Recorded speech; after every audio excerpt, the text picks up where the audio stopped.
Welcome, all of you. The story I'm telling is called The Goddess Blesses All Kinds of Love. Once upon a time, a long time ago, or perhaps at a time not yet to come, spring came, but no flowers bloomed. The trees showed no white or pink or red blossoms. The daffodils did not push up from the cold ground. No buds formed on the roses. No lilacs perfumed the air. And no poppies opened their bright petals to the wind. And the worst thing was that nobody seemed to notice, except for one young girl whose name was Vivian. "Where are the flowers?" Vivian said. She asked everyone she met, and everyone looked at her strangely. "Flowers? What flowers?" said the woman who delivered packages. "I don't have time for flowers. I've got my route to cover." "Flower? Maybe she wants to bake a cake," said the grocer. "I've heard of flowers," said the woman at the library. "I know I've read something about them." "Doesn't anyone miss the flowers?" Vivian said. "She's confused," said the teacher. "We must be kind." "Oh, you and your flowers," said all the other boys and girls, and they made fun of her until Vivian got so mad she ran out of the schoolyard and into the deep woods. She ran and ran until she couldn't run anymore. She flew herself down on a patch of grass and began to cry. "Nobody loves me. Nobody cares about the flowers. Nobody cares about me." "That's exactly how I feel," said a small voice. Vivian lifted her head and saw a tiny, scruffy little dandelion.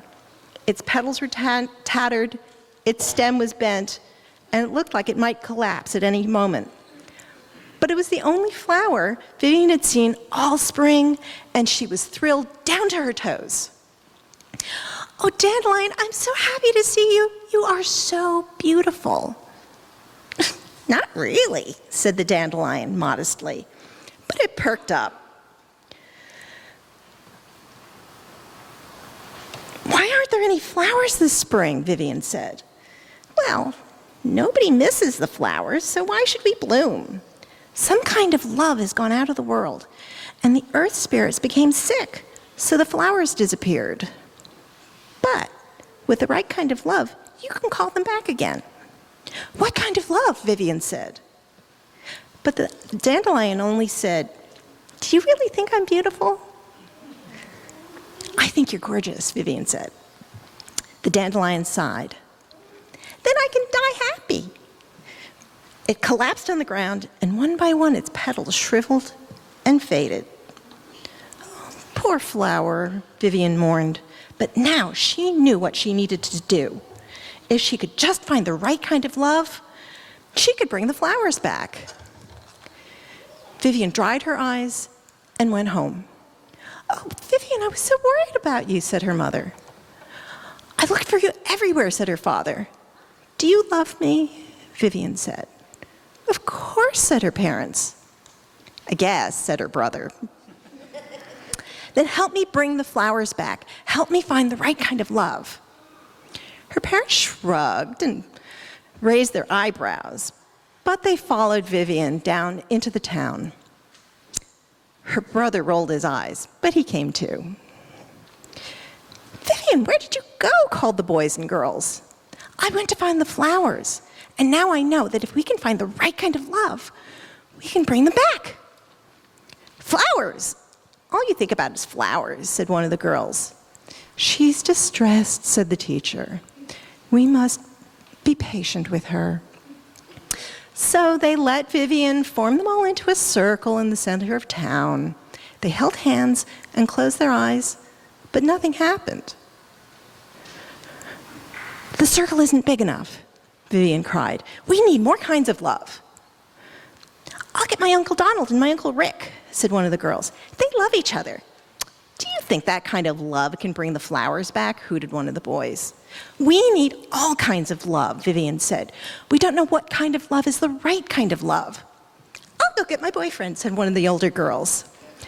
I'll get my mother's, said one of the boys. They love each other and they love me too.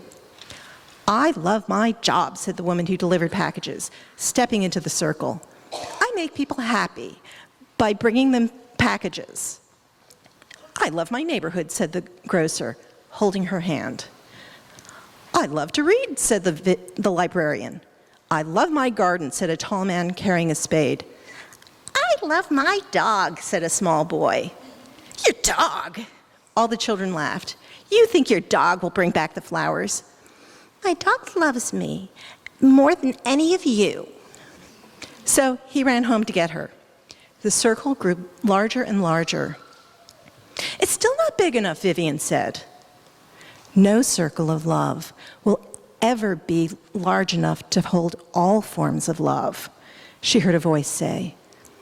Holding her hand was a beautiful woman, her hair crowned with all the flowers of the spring, her eyes deep as wells and dancing with light like the sparkling surface of a laughing stream. Her face was old and young at the same time, and it seemed to change before Vivian's eyes. One moment she was as dark as a velvet pansy. The next she was as pale as a white lily. She was young and fresh as a newly opened rose, and then ancient and wrinkled as a walnut. Who are you? Vivian said. I am the goddess. The woman said, the queen of the May. Your circle of love has called me back from the other world. Then we found the right kind of love, Vivian cried. The May Queen smiled.